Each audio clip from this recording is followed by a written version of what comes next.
Hey, what's going on, everybody? How are you guys doing this morning, this afternoon, whatever time it is for you in the world? Anyways, I wanted to just talk about something that's been on my mind after playing the PTS and just thinking about the future of the Division franchise, with Division 3 being in development at the moment. The patterns that usually occur in these developmental cycles, one of them being the current cycle that we're in. And with this last PTS, they did some crazy things. I mentioned this in a few of the videos that I made. One of them specifically is due to the automatic addition of the rifles. Now, I expressed my opinions on this. I personally don't think that normally rifles should be automatic. That's just really broken. The idea of rifles being automatic is that they have the damage of rifles, which is higher than assault rifles, essentially having the fire rate of assault rifles. And I know this is going to be broken once the patch rolls out, if they keep it this way, which I think they are. Because here's what they do, okay? They purposefully make things OP so that it can create shock value in order to draw a large audience into the game, and then they end up nerfing it so that they can reintroduce something else OP, like this Negotiator's Dilemma 𝐒𝐻𝐚𝐳𝐵𝐭 combination is broken because you have the ability to run through legendaries with ease. The point I'm trying to make is that the cycle, or the position that we're in right now in relation to the development of Division 3, is that they're going to start introducing all of these things that we can do so that it can make people want to play the game even more, to get players hyped for future announcements. Because at the moment, Ubisoft Massive is not really in a good position when it comes to the marketing of their games. Skull and Bones flopped. You have this new Assassin's Creed game with this African-American MC, and the controversy behind that is justified.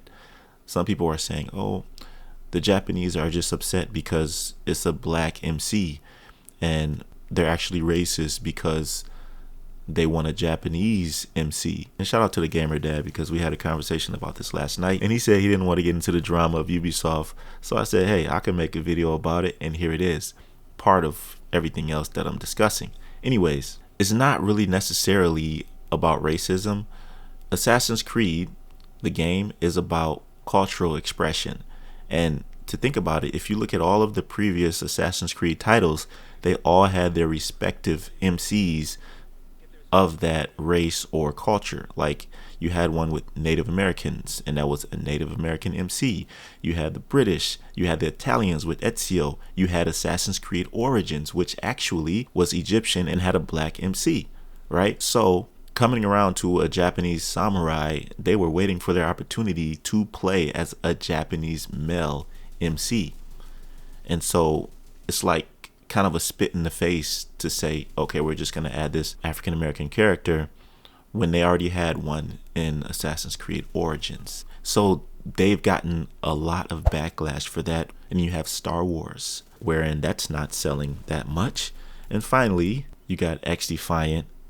And oh yeah, let's not forget about Avatar. That completely bombed. So you have all of these games, what is that, 5 titles that actually went down the drain with Ubisoft. And me personally, I have no idea why they decided to go these different routes instead of focusing on the main franchise, which is Tom Clancy's The Division. When that game first came out, it was pretty much an anomaly, first of its kind. Just the sheer volume of players that came to play that game just out of curiosity, and how it basically just carved its own fan base. Since not many people knew it was going to be an RPG, a real RPG looter shooter, they thought that enemies weren't going to be bullet sponges. They thought that enemies were going to be getting taken down like in Call of Duty, simply because of how tactical the game looked. So they're like, oh, when they played the game, they didn't expect that. But it created an adverse effect which spawned its own audience. Me, you, and other people who love to play the Division. And so out of that came some great game modes like Survival, Last Stand, and just the amazing Dark Zone that we all loved. Fast forward to Division 2, they took a lot of things away, and the gameplay is not the same. The Dark Zone is no longer in the center of the map and creating this imposing, intimidating, psychological fear aspect. Instead, there are 3 different Dark Zones on the outskirts. They took away Survival. They took away a lot of things, right? So let's circle back around to my point. Now we're in the development stage of the Division 3 and of the Division 2 that now they're going to start doing things outlandish to bring people back, to bring people and get people hyped and ready for the future announcements of the Division 3, which is the reason why they're doing all of this crazy stuff and outlandish stuff, because not only do they have to do this to create a marketing path for the future announcements, but they're pretty much at the mercy of the fans at this point. With all of these games that have flopped, they're losing money and they're losing credibility. Like I said, I don't know why they didn't just stay on the path of the Division's development and have it on more of an accelerated release path. But I mean, we're here now. And don't be surprised if you start seeing other crazy things being added aside from the automatic rifles. Now, the reason I say that I think the automatic rifles is a crazy thing, because essentially rifles are supposed to be semi-automatic. They're supposed to have a higher skill gap because they're not automatic, and you have to time your shots with precision. And if you can do that, it's a very satisfying feeling to take somebody out who has an automatic weapon when you're just taking them out with precision strikes, which is not easy at all, especially if you're aiming for the head. Now you can just spray and pray. And with all the stability and weapon handling that you have in the game, you're going to be able to take people down like crazy. I mean, I think that the rifles are going to become meta. Just think about it. Okay, just think about it, right?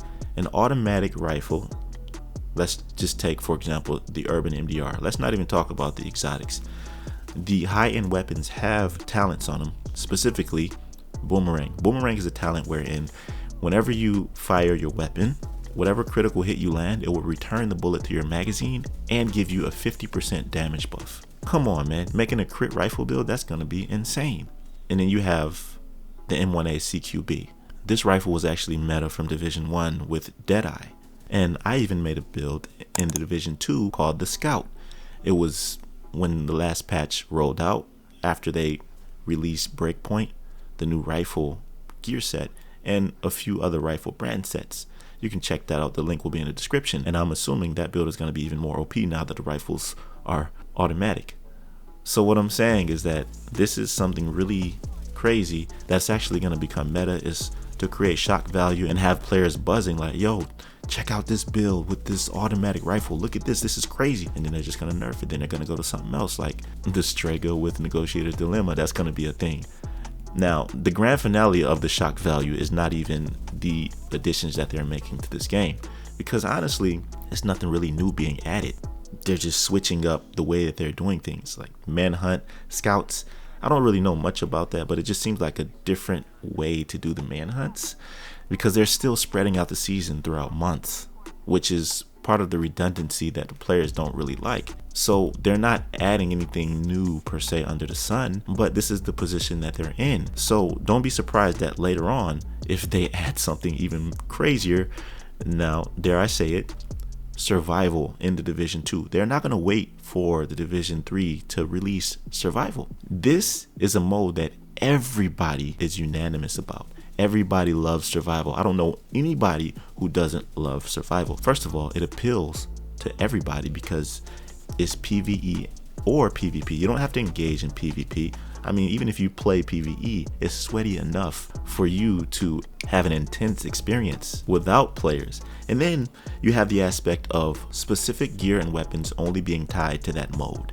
That made it so desirable because they had certain exotics that you can only get from survival. And here's the process. Not only could you get that weapon from survival, but you had to first get through survival, get those survival caches, defeat the hunters at the chopper, which was very difficult unless you were cheesing it at the garage extraction. But once you got those survival caches out, then it was an RNG factor of whether or not you could get that exotic or that specific gear that you wanted.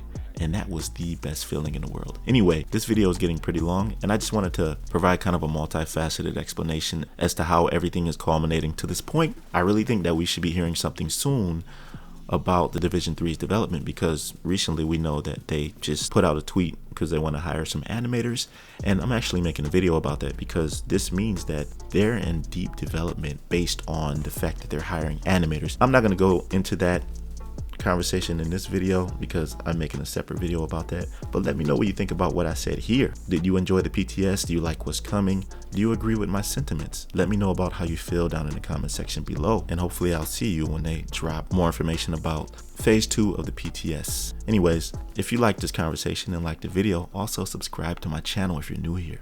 I'll see you in the next one. Be right out.